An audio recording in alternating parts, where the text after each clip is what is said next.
Assalamualaikum teman-teman, balik lagi di channel YouTube aku ya, Handayani, channel yang suka membahas seputar kesehatan mental ibu rumah tangga, produktivitas, dan ya topik-topik yang relate banget lah sama kehidupan ibu rumah tangga gitu ya.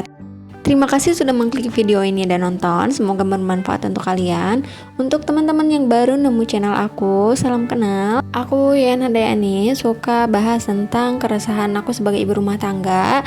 Biar lebih kenal lagi, kalian bisa kunjungi playlist video aku dan nonton di situ. Jangan lupa juga subscribe dan tinggalin jejak di kolom komentar, biar aku juga bisa mampir ke channelnya teman-teman. Alhamdulillah bisa share lagi video aku. Apa kabar teman-teman yang lagi pada nonton? Semoga kalian dalam keadaan sehat walafiat, banyak rezekinya dan dimudahkan segala urusannya. Amin ya robbal alamin.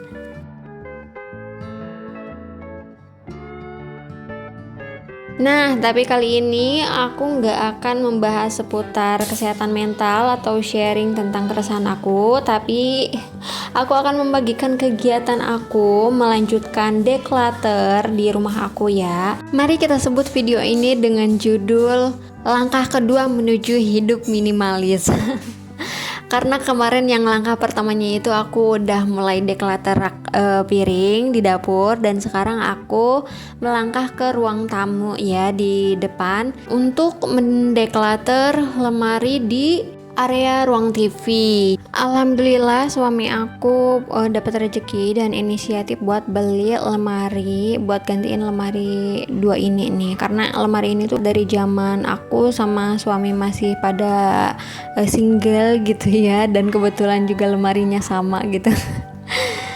Dari zaman masih ngontrak dan udah rusak banget, udah nggak bisa dikunci, terus dibukanya harus pakai sendok, dicongkel kayak gitu, dan isinya juga udah semrawut, berantakan banget. Sekalian ganti lemari, sekalian juga milih barang di dalamnya, karena memang udah lama aku tuh pengen banget mendeclutter barang-barang di lemari ini ya, karena meskipun mereka berada di tempat tertutup ya di dalam laci, tapi setiap kali aku ngeliat ke lemari itu tuh pasti langsung keingat di situ tuh banyak banget barang-barang yang nggak jelas ya. Pokoknya ya segala barang tuh pasti dimasukkan ke laci itu biar area luar kelihatan bersih, padahal ya cuman menyembunyikan dosa-dosanya di dalam lemari.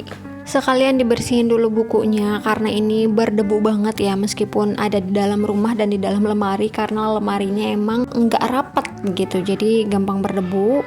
Dan ini tadi ada buku bekas aku kerja, banyak gambar-gambarnya, dulu suka gambar gak jelas. Terus ini koleksi buku suami aku ya, agak serem, agak beda koleksi bukunya sama aku berlawanan. Bukunya suami aku tuh lebih kayak religius gitu, yang mengingatkan ke kematian. Ya pokoknya religius banget lah. Nah inilah koleksi buku aku setelah dikeluarkan segini banyaknya. Sisanya itu ada buku bekas aku kuliah dulu, dan sisanya lagi buku yang gak pernah aku baca sama sekali, karena beli karena murah aja gitu dan seneng ngoleksi buku. Jadi sebagian mau aku daur ulang, sebagian lagi aku simpan untuk dibaca ulang kembali. Nah ini dia keesokan harinya, pas banget ada lewat tukang rongsok depan rumah aku. Jadi mau aku jual aja ke dia, karena tadinya tuh pengen didonasikan ya, tapi buku-buku aku tuh banyak yang udah dicoret-coret gitu karena bekas belajar. Terus aku tuh memang kalau baca buku tuh senengnya digarisin yang poin pentingnya gitu, jadi udah coret-coret. Jadi kalau misalkan didonasikan kayaknya kurang pantas. Dan sebagian lagi ada yang buku bajakan. Jadi pas zaman kuliah nyari buku yang murah gitu ya, yang sesuai dompet anak kos, jadi nyari ke toko buku bajakan gitu. Jadi daripada didonasikan gitu ya, lebih baik ya udah didaur ulang lagi sama Kang Rongsok. Dan ini tuh sekilonya 1.000 guys di sini, ya lumayan ya. Dan itu tuh buku-buku aku dapatnya 8 kilo, jadi aku dapat 8.000, tapi aku minta dilebihin 2.000 buat jajan seblak. Dan ini lemarinya beli di Shopee ya. Udah aku beresin bukunya ke dalam karena space-nya memang pendek, jadi si bukunya nggak bisa diberdiriin, jadi ditidurin kayak gitu nggak apa-apa ya. Yang penting punya rumah lah ya buku-buku akunya. Sekarang karena anak-anaknya lagi tidur siang, jadi aku mau memanfaatkan waktu untuk me time ya, melakukan hal yang aku sukai. Aku mau baca buku dulu, ngelanjutin karena belum kelar-kelar. Tapi aku mau bikin susu anget dulu buat menemani aku membaca buku gitu, biar nikmat. Nah, ini aku mau baca buku yang ini ya. Judulnya Ibu Boleh Marah. Ini kayaknya udah sering banget aku baca tapi belum kelar-kelar karena aku bacanya memang benar-benar pelan-pelan banget. Buku ini tuh bermanfaat banget buat aku. Buku ini aku beli pas dulu waktu aku zaman-zamannya lagi baby blues, pas baru punya Arian dan lagi butuh banget pencerahan soal parenting, soal jadi ibu gitu. Makanya aku beli buku ini. Kenapa aku bacanya pelan-pelan? Karena aku baca terus setelah itu aku terapkan gitu ya di hidup aku terapkan ke anak-anak aku, makanya aku bacanya pelan-pelan. Terus aku resapi juga, aku sambungin ke kehidupan aku.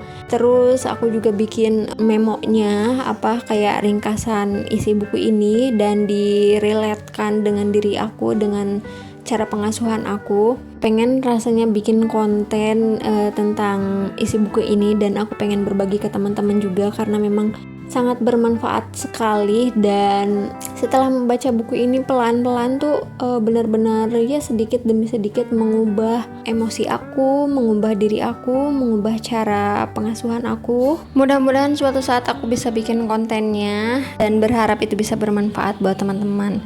Ngomong-ngomong soal buku, apa teman-teman yang lagi nonton juga suka baca buku kayak aku? Kalau suka, kira-kira apa buku yang paling teman-teman suka? Coba tulis di kolom komentar ya. Balik lagi bahas soal hidup minimalis. Aku ini tergolong baru banget ya mulai minimalism ini ya, kira-kira baru 3 bulan lah. Sebulannya baca buku Seni Hidup Minimalis, bulan keduanya semangat tuh buat mulai declutter, terus mulai disiplin soal kerapihan rumah. Bulan ketiganya balik lagi ke setelan awal. Di video yang ini aku pernah bilang kalau hidup minimalis itu bukan hanya sekadar memiliki sedikit barang, tapi juga membentuk diri kita menjadi orang yang lebih disiplin dan lebih rajin. Terbukti setelah aku selesai baca buku Seni Hidup Minimalis karyanya Francine J, aku menjadi orang yang lebih disiplin dan lebih rajin ya. Aku tidak akan beranjak dari dapur setelah selesai masak kalau dapurnya masih berantakan, kalau bak cuci piringnya masih penuh. Pasti aku cuci piring dulu sampai selesai, terus lanjut lap-lapin meja dapurnya sama kompornya. Terus juga kalau habis selesai makan pasti langsung aku cuci piringnya. Nah, dari sinilah aku mulai berinisiatif untuk mengurangi jumlah peralatan makan yang aku pakai gitu. Karena di rumah beranggotakan 4 orang, jadi aku cuman pakai secukupnya, kayak sendok cuman ada 6, garpu juga, terus piring paling cuman 3 gitu kan. Paling piring anak-anak kan emang beda kan, masih kecil pada pakai piring plastik. Dan sisanya aku simpan ya. Kalau dulu tuh aku sering banget cuci piring tuh ya udah ntar aja gitu kan, kalau misalkan ada waktu, sampai sendoknya pada habis. Padahal dulu tuh aku pakai sendok banyak banget, ada kali selusin ya. Tapi tiap mau make itu nggak ada ya karena kotor semua, karena yang nggak langsung cuci piring gitu. Nah, setelah merubah kebiasaan itu aku baru sadar ternyata kami tidak butuh peralatan makan yang banyak gitu.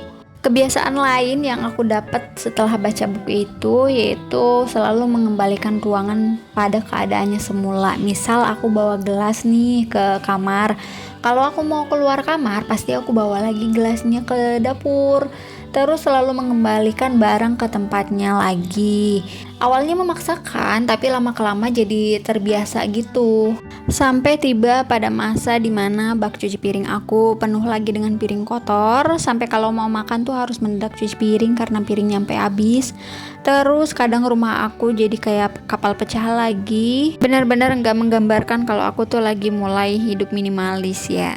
Aku sampai mikir, kenapa ya, apa aku harus baca ulang buku Seni Hidup Minimalis lagi biar sadar dan lebih semangat lagi. Sampai aku sadar mungkin aku tuh lagi capek kali ya, karena lagi semangat-semangatnya memulai hidup minimalis, sampai semangat declutter dan lain-lain.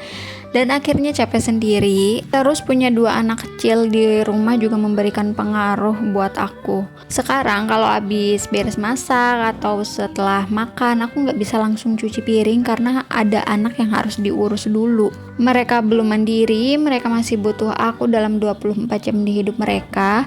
Dan kalau mereka belum keurus tuh rasanya tuh kayak belum tenang gitu. Kalau misalkan mereka udah mandi, udah makan, barulah aku plong dan baru bisa beralih ke kegiatan yang lain. Terus karena keberadaan anak kecil di rumah tuh sulit untuk tetap di satu kondisi, tetap rapi, tetap bersih. Yang namanya anak-anak di rumah pasti mainan pasti berceceran di mana-mana. Dulu pas baru kelar baca buku minimalis sih aku masih semangat ya. Berapa kali pun mereka berantakin, oke, aku jabanin buat beresin demi rumah yang rapi. Karena rumah yang berantakan juga bikin pikiran ikut berantakan.